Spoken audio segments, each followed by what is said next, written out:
Hello, just doing a quick review on this Fender Squire Classic Vibe Thinline Telecaster. Great guitar. I traded in one of my older guitars on it at Long and McQuade here in Canada, and I got a great deal. They had sold my old guitar, so I knew it, and they took it in, so got a fair price, and then picked this up plus a little bit of cash. When I was in the store, I tried a MIA Special Tele, and it was a great guitar too, but somehow this one just felt better, and also it rings out a bit when unplugged, so you get a little bonus out of the F hole here. Will get a bit of an acoustic kind of projection if you want, so just sitting around playing, you can hear it pretty good just unplugged. Starting the headstock here, serial number and stuff. Crafted in China. I like the tuning pegs too. It's kind of the older style, wide ratio, so it takes a fair amount of peg or thumb tuning here to move the peg, so get a bit of a more accurate tune. I kind of screws along the side here, almost 2 screws per each one, square, so kind of like a more retro look than just those square block ones that come on a lot of other guitars. Next, gloss finished, same as the fretboard, maple fretboard, all one piece neck, no scarf joint or anything, so nicely made all the way through with a nice skunk stripe down the back. Of course, your 4-bolt on. Frets are nice. They're not jumbo at all, but they're just your standard kind of Fender fret, like your old school fret. So definitely touch the fretboard when you do fret a note, and no chance of pulling it sharp when you push down hard. It just doesn't have the distance in there, so that's kind of nice. The nut is a proper width nut. In the online, I just had the Fender online there, and it says it's a 41.5 millimeter nut. Well, let's go ahead and measure here. Oh, there we are. Turn on millimeters, and it should come to about a 42 something. Let's see.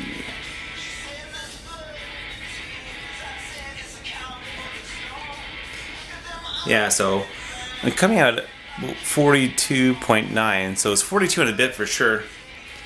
So definitely a nice width nut, not like the Squire Affinities that have like a 39 millimeter nut, which is way too small and way too cramped, I find, for my fingers.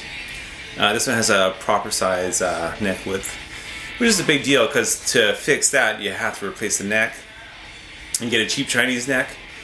It's still going to cost you about $50–$60 to get it here, or to wherever you are, and then paint it, put a decal on it and everything, so easily, you know, what kind of time to get it deckled up and painted, it could be $70. Or get a warm-off neck, but they start at about $150 and go up from there with every option you get. So definitely a neck is kind of the showstopper. You need a good neck, or else it's just not worth it. So it has that. Working way down here, the neck pickup is good, and the bridge pickup, they're both proper Alnico pickups. They're not the ceramic pickups like in Affinity. You have a pickup like this one, which has a low end with just magnets on the bottom touching the pull pieces, whereas these pickups are true Alnico magnets as the pull pieces, and they sound great. I'll do a little, or my son will do a little playing demonstration later. Classic Vibe sticker, I'm going to pop that off soon. I'd like to pop it off and put it on my hat like one guy does on his YouTube review. It looks great, but it's kind of a neat sticker, so I'll definitely keep it somewhere, put it on my laptop or something. It has the standard ashtray bridge, which is nice. It has chrome saddles though, not brass, so I'll probably change that up and put some brass ones on. They aren't cut staggered or anything, so you have to split the difference between them, so really going to hurt you on in the middle here where you want to stagger them. And then these ones you just have to compensate as much as possible as well. So it'll never be truly intonated, but it'll still work out okay. Tone works well, like it's a great tone. I'm not sure how they have it. I haven't taken the cover off, but whatever capacitor they have, it's a good one, and really affects the tone a lot. Same with volume. You notice here volume, you start getting in the way of the switch. So to reach down and grab it quickly, you know, you're gonna grab a lot of switch there too. So I'd like to have, I wish they would have put the switch over a bit and the volume closer a bit. That way you can reach over and grab your volume quickly, instead of coming down here. And they're fairly stiff. They are good knurled metal knobs and stuff, so high quality knobs, but I don't know about the spacing on them. I prefer the original Telecaster spacing, I guess. But in saying that, I really like the F-hole. Oh, that's a symbol.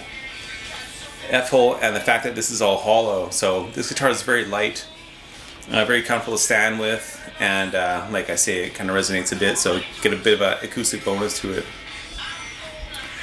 The finish is great. It's a bit darker than all other ones I've seen online. If you see it in person, it's really deep. They did a great job of buffing it out. It's like glass and beautiful deep dark brown. See all the way down into the grain. From what I can tell, let me just double check here. It's all one piece. I can't see a glued section in it. Looks to be all one piece of wood. If you can see differently, there you go, but it's so close, it's hard to tell. You can kind of line there, but I think it kind of curves quite a bit, so it can't be a straight cut. Ferrules in the back for your string through body, so you get the good solid string mount, so it helps with any bit of sustain, and just, you know, not to worry about anything moving there. Anything else is all typical Telecaster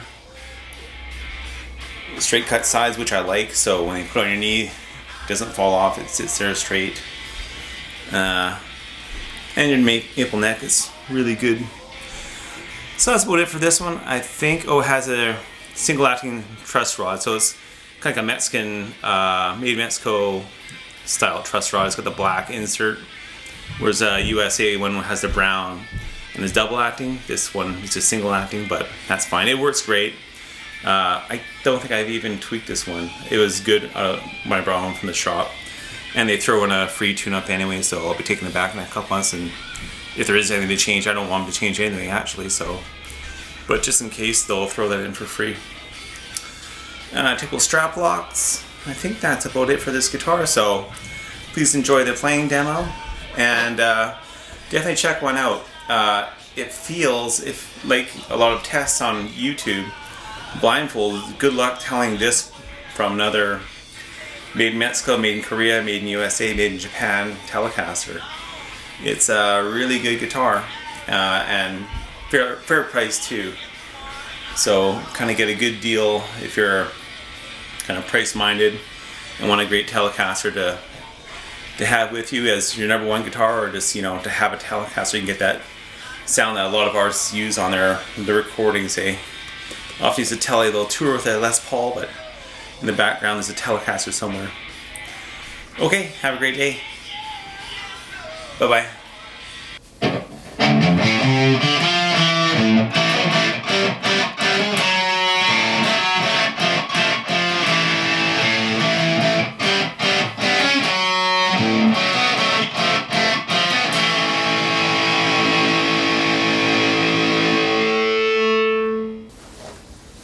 Yeah.